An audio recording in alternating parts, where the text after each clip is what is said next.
Let's talk about the McMartin case. In April 1985, authorities went to the McMartin case and looked for tunnels under the school. The children had said that they were taken into tunnels under the school. There was a chamber down there. They were sexually molested. That involved ceremonies, adults with robes, candles, chanting. Adults had no clothes on under their robes. And they were taken up into a tunnel and a triplex, a bathroom trap door of the triplex next door. They were taken out in automobiles. We're talking about 2, 3, 4-year-old children, folks, and prostituted in the community. The authorities received this complaint in 1983. They began their investigation. The authorities finally, in 1985, went out and decided to look for the tunnels because they said the children were hallucinating. The children also said that they were taken by air up into a mountainous area where they were exposed to satanic ceremonies based on what they described, and brought back in time for the parents to pick up the kids. So the authorities didn't find anything. We're getting off. Pull those next slides.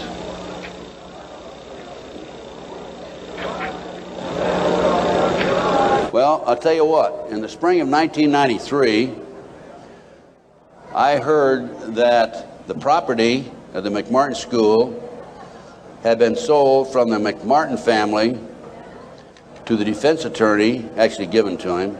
He didn't make enough off the county. His bill was only $3 million. And from there, he said he was broke and he sold it to a contractor. The contractor was going to build an office building on the space. And I heard that the contractor had this property. And so I went out and contacted him. And I said, dear sir, I would like to have access to that property. He said, I'll give you 2 weeks. I signed a contract, assumed liability, and along with some of the parents, we hired an archaeologist from UCLA, Dr. Gary Stickle, knowing full well that I'm not qualified to say there's tunnels under there, even if I found them. And we began our dig. At the end of 2 weeks, I had to stall, because Dr. Stickle was not quite ready to admit there were tunnels. It took us 34 days. At noon, the 34th day, with the bulldozers, with their motors running, ready to knock the building down, he was going to knock the building down and then build this office building. Dr. Stickle said, you know, I can say without any question right now, there have been tunnels under the school. They were filled in. Now, I'm going to show you the documentation on the tunnels. This is it. No, keep it there. Keep that there. This is the what we found. This is a preliminary report. I have a 186-page scientific report available to you out here if you're interested, by the way. We found a 9-foot wide subterranean entrance under the west wall of dog room. There were 4 classrooms. That was Ray Bucky's room. By the way, Virginia McMartin and Ray Bucky were tried. Virginia, the grandmother, was acquitted. Ray had a hung jury. And we found these tunnels in the middle of the second trial of Ray Bucky. They could have been used to convict him. We called the prosecutor. He sent his investigator out, Mr. Perez. Mr. Perez told me, I don't want you entering in my conversation with the archaeologist. I said, why? He says, you're too argumentative. And I said, well, okay, you go in and talk. I'll just keep my mouth shut. We went in, he talked, and he argued with the archaeologist. Here's an investigator not qualified to talk about tunnels. He said, there aren't any tunnels there, and the archaeologist, of course, argued. But anyway, they didn't use that evidence, strong evidence, in the second trial. They ignored it right in the middle of the second trial. I might mention this. The children identified professional football players, professional baseball players, household name actors, actresses, and the son of the leading politician, not a leading politician, the leading politician in Los Angeles as being perpetrators. Okay, we found an avocado tree root cut on both sides of the entrance, and I'll show you this in just a few minutes. The entrance to the tunnel, as I said, it was 9 feet across the top, and on one side was a live avocado root, on the other side was a dead avocado root. They had to cut that out. We have this, by the way. We found a plastic Disney bag, copyright 1982, about 4.5 feet below the classroom floor and 3 to 6 inches in from the entrance and under the foundation. Now, the reason that plastic Disney bag is so important is because we think that they filled the tunnel in 1982 when the complaint was initially brought to the attention of the authorities. I said 83 earlier, it's 82 when the complaint was made. And when they filled it in, the plastic Disney bag somehow or other flew in there as they were filling it in and nobody noticed it. Now, who says there is no God, right?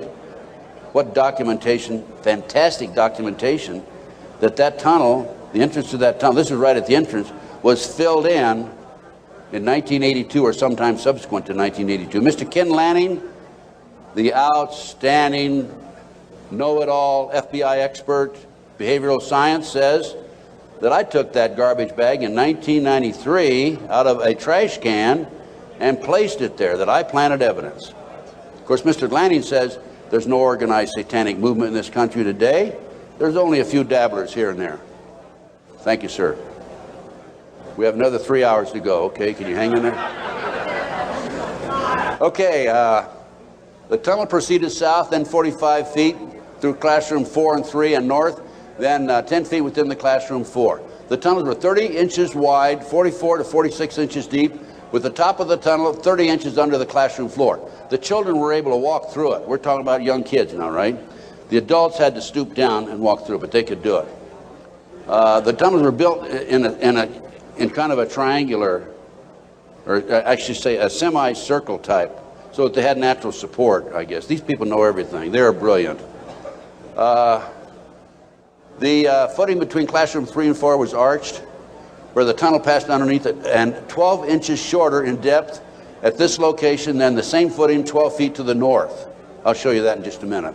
That's significant because the arch was where the tunnel went, and it was arched in that particular location, whereas 12 feet away, it was 12 inches longer or thicker. Footing between, let's see, there were 4 large upright containers were found in the tunnel under the arch, obviously hand-placed. A 9-foot wide chamber was found along the tunnel across classroom 4. The top of the chamber and the top of sections of the tunnel had layers of plywood covered with tar paper, which had apparently been supported by cinder blocks and 2x2 and 2x4 wooden posts found underneath. Tunnel features made it evident that the tunnels had been hand-dug. The 7-foot tunnel extended into the triplex next door. Tunnel extended from the bathrooms off the office and classroom 1 to the front yard of the triplex next door. Front yard concealed from the street by a 3-car garage. Children described the entrance and exiting tunnels in the triplex yard exactly where the tunnels and exit were found. A 39 by 41 inch area under a hole cut in this neighbor's bathroom floor had been excavated and subsequently tilled. Now, that was where the kids told us ahead of time that they were taking it up in a trapdoor in this bathroom.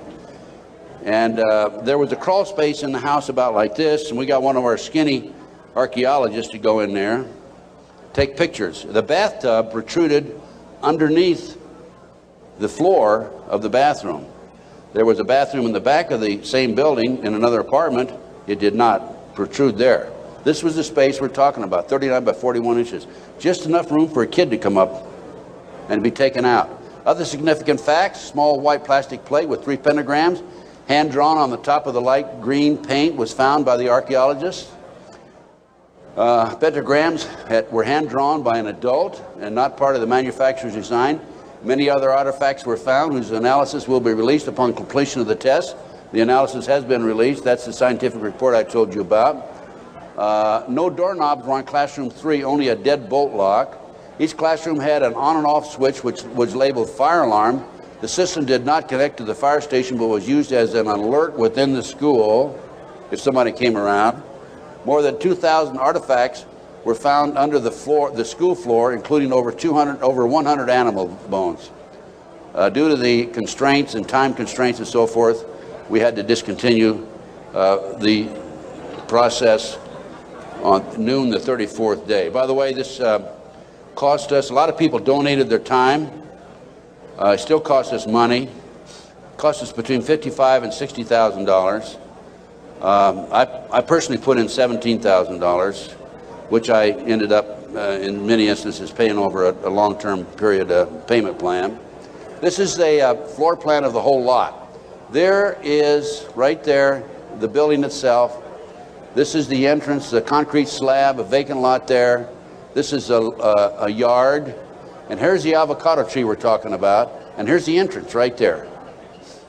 Now here is the tunnel. It came in here, extended here, and here's the chamber across here. We think, but didn't have time to explore this, the tunnel went up here. Now we definitely were able to come up with it here, right here, and it came into the bathroom over here. Okay. There's the entrance. It's 9 feet across here. I'll show you a diagram in a few minutes. There's the avocado tree. Those roots are live. Over here, we had a dead avocado root. Okay, next. There's a plate that was found in the play yard, buried about 6 inches under the sand, with the pentagram on it. That's right. And here's a diagram of the tunnel. This is the entrance of the tunnel. Now that's the floor, the footing for the classroom 4. Here's the plastic Disney bag, was located right there, partially under the footing and partially out. And this AF means artificial fill. And this was the shape of the entrance. Okay.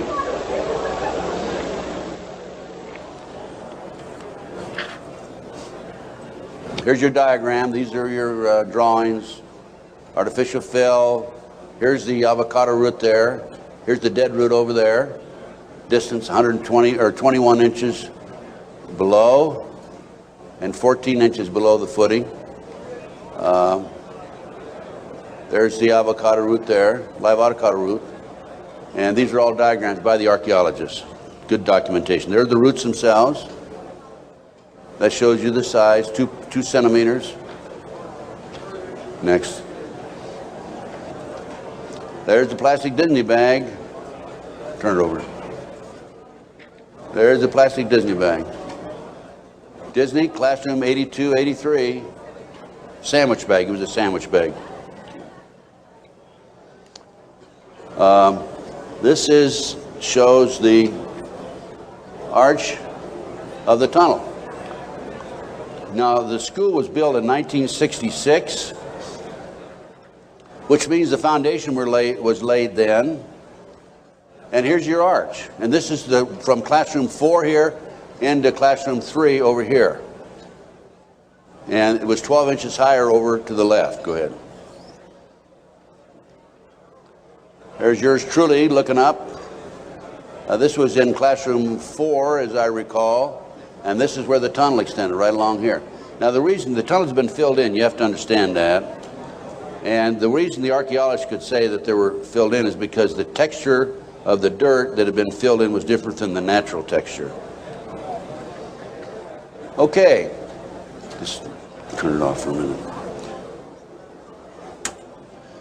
In addition to the tunnels, I developed information that an abandoned satanic site was in Crestline, California. Crestline, California is in the mountains. The kids said, remember a few minutes ago, they were flown by jet, or flown, they didn't say jet, into the mountains. There's an airport 10 minutes from the McMartin Preschool. It's Hawthorne Airport. There's a landing strip in Crestline.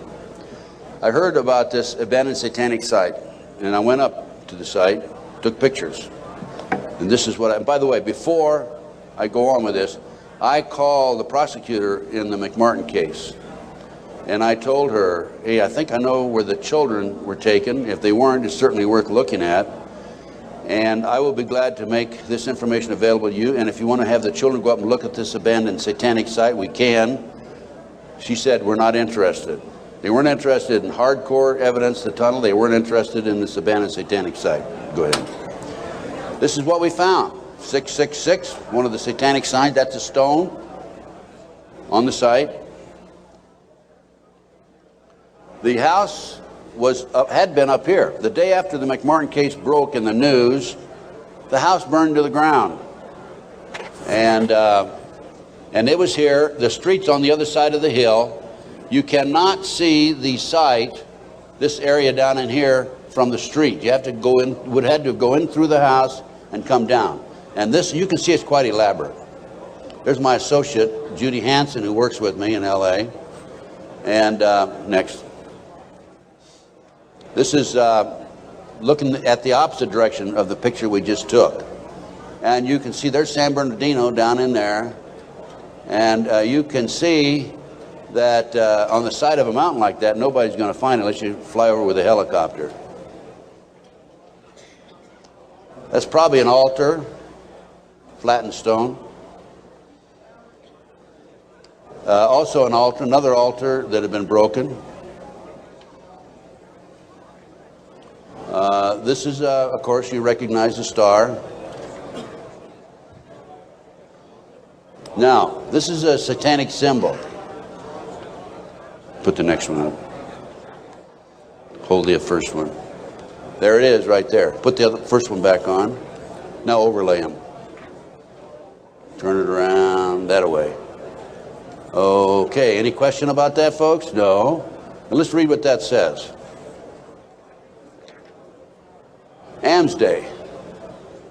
Asmodee, a strong and powerful king, appears with 3 heads, the first like a bull, the second like a man, the third like a ram.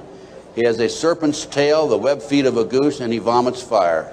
He rides the infernal dragon, carries lance and pennon, and is the chief of the power of Amaman. He must be invoked, be bareheaded, or otherwise he will deceive. He gives the ring of virtues, teaches arithmetic, geometry, and other handicrafts, answers all questions, makes men invisible, indicates the place of concealed treasures, and guards them if within the domain of the Amaman. Oh, what do we got here? Another satanic symbol. You think that wasn't a satanic site? Overlay it. Okay. Is that it? The other way around, isn't it? Yeah. Flip it around.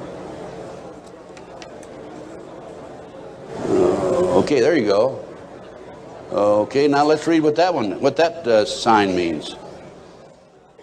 That is the seal of Amsmascale. I guess that, no, that's the wrong, that's the one before. Belial, a mighty king created next after Lucifer, appears in the form of a beautiful angel seated in a chariot of fire and speaking with a pleasant voice. He fell first amongst the superior angels who went before Michael and other heavenly angels. He distributes preferences of senatorships, causes favors of friends and foes, and gives excellent families. Familiar. He must have offering and sacrifices made to him. Next. And there's another satanic sign. I couldn't make that one out, so I couldn't match it with anything, obviously. Here's some ovens.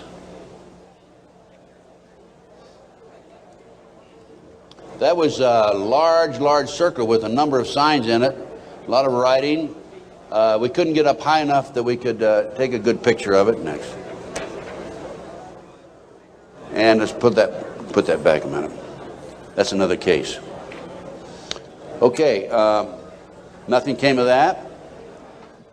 Nobody was interested in an abandoned satanic site, even though it appears to have been related to the McMartin case.